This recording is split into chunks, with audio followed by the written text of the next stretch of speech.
자, 여러분, 손을 들어야지 하고 생각하는 순간 손이 바로 올라가는 거 너무나 당연하게 여기지 않으셨나요? 근데요, 이 당연해 보이는 움직임 속에는 사실 뇌에서부터 근육까지 이어지는 정말 어마어마하고 짜릿한 전기적 여정이 숨어 있습니다. 오늘 바로 그 과정을 한번 제대로 파헤쳐 보겠습니다.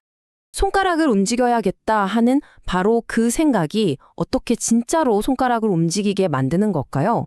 이게 워낙 순식간에 일어나는 일이라 우리가 평소에 깊이 생각해 볼 틈도 없었잖아요. 그쵸? 오늘 이 시간을 통해서 뇌에서 출발한 그 생각이라는 신호가 근육까지 어떻게 전달되는지 그 놀라운 비밀을 한번 풀어보겠습니다. 이 모든 이야기의 시작점은요, 바로 전기입니다. 우리 몸이 사실은 엄청나게 정교한 하나의 전기 회로라고 생각하면 이해가 쉬워요. 여기서 신경은 신호를 슉슉 전달하는 전선이고요. 근육은 그 신호를 딱 받아서 움직이는 모터라고 할 수 있죠. 자, 그럼 이 전선과 모터가 어떻게 작동하느냐? 그 핵심은 바로 흥분성이라는 아주 특별한 특징에 있습니다. 이 신경이랑 근육세포들은요, 외부 자극에 반응해서 스스로 전기 신호를 만들어내고 또 전달하는 아주 특별한 능력을 가졌어요. 그러니까 말 그대로 전기라는 공통의 언어로 서로 대화를 나누는 셈이죠. 그러면 신경이 보내는 이 전기 신호는 대체 어떤 특징을 가지고 있을까요? 여기에는 진짜 중요하면서도 아주 간단한 법칙이 하나 숨어 있습니다. 바로 전부 아니면 전무, all or none 법칙입니다. 우선 신경세포가 아무 일도 안 하고 가만히 있을 때를 생각해 볼게요. 이때도 사실 그냥 멍하니 있는 게 아니에요. 일종의 대기 상태를 유지하는데 이걸 휴지막 전이라고 부릅니다. 비유하자면 언제든 발사될 수 있도록 살짝 당겨놓은 활시위 같은 상태랄까요? 자, 이제 자극이 들어옵니다. 근데 모든 자극에 다 반응하는 건 아니에요. 반드시 문턱값, 우리가 역취라고도 부르는 이 최소한의 기준을 넘어야만 합니다. 이 문턱값을 탁 넘는 그 순간, 바로 모든 것이 시작되는 티핑 포인트가 되는 거죠. 문턱값을 넘는 충분한 자극이 탁 주어지면 신경세포가 그야말로 폭발적인 전기 신호를 팡 하고 만들어냅니다. 이게 바로 활동전이라는 건데요.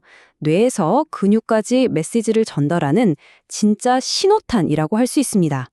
그래서 핵심이 바로 이겁니다. 일단 문턱값을 넘기만 하면 신호는 무조건 100%의 힘으로 전달돼요. 자극이 좀 약하다고 신호가 약해지거나 자극이 세다고 신호가 더 강해지거나 이런 거 없습니다. 그냥 가거나 아니면 아예 안 가거나 딱 둘 중 하나. 중간은 없다는 거죠. 이게 바로 그 유명한 전부 아니면 전무의 법칙입니다. 자, 이렇게 100%의 힘으로 출발한 전기 신호가 드디어 목적지인 근육에 도착했습니다. 그럼 이제 근육 안에서는 도대체 어떤 일이 벌어지는 걸까요? 우리 한번 현미경을 들고 아주 깊숙이 미시의 세계로 들어가 보시죠.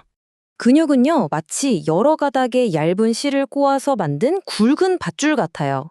하나의 큰 근육덩어리는 여러 개의 근육다발로 이루어져 있고, 이 근육다발은 또 수많은 근육섬유, 그러니까 근육세포 하나하나로 구성돼 있죠. 여기서 끝이 아닙니다. 그 세포 안에는 실질적인 엔진 부품인 근원섬유가 있고, 그 움직임의 가장 작은 단위가 바로 근원섬유마디입니다. 이 아주 작은 공간에 움직임을 만들어내는 핵심 배우들이 있습니다.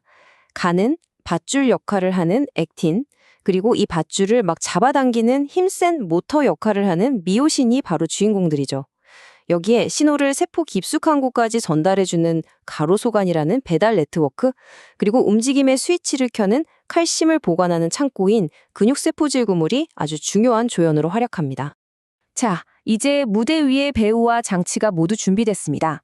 신경에서 온 전기신호라는 감독의 큐 사인이 떨어졌을 때 이 근육 속 기계장치들이 만나서 실제로 어떻게 근육이 수축하는지 바로 그 결정적인 순간을 한번 살펴보겠습니다.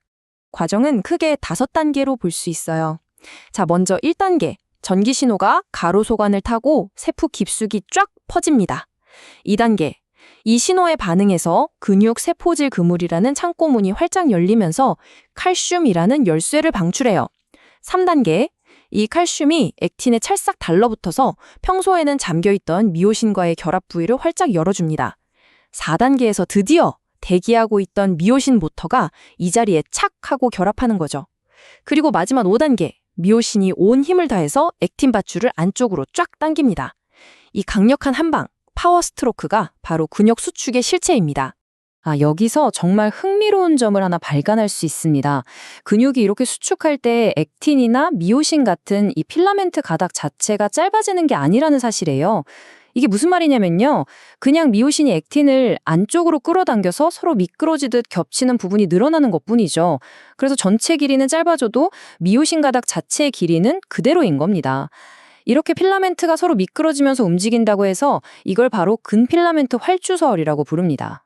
지금까지는 모든 게 정상적으로 작동하는 상황을 살펴봤는데요. 만약에 이 신경이라는 전선이 끊어지면 어떻게 될까요?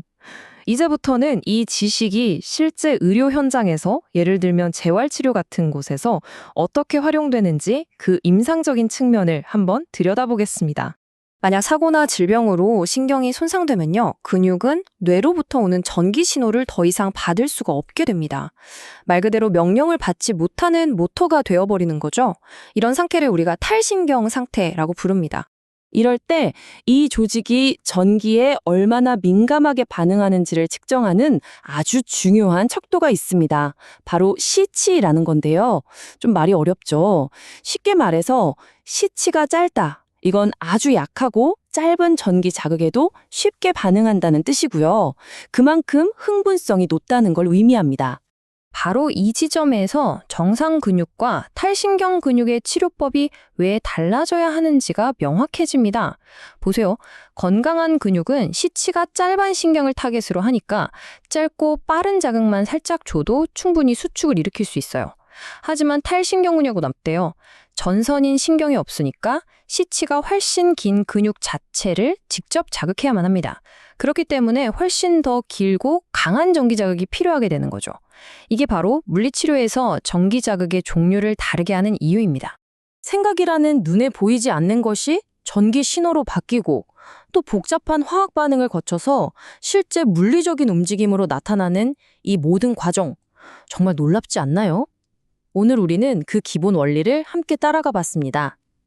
만약에 말이죠, 우리 인류가 몸이 사용하는 이 정교하고 섬세한 전기 언어를 완벽하게 해독하고 또 그걸 똑같이 흉내낼 수 있게 된다면 과연 손상된 인간의 움직임을 회복시키는 기술의 한계는 어디까지 가게 될까요?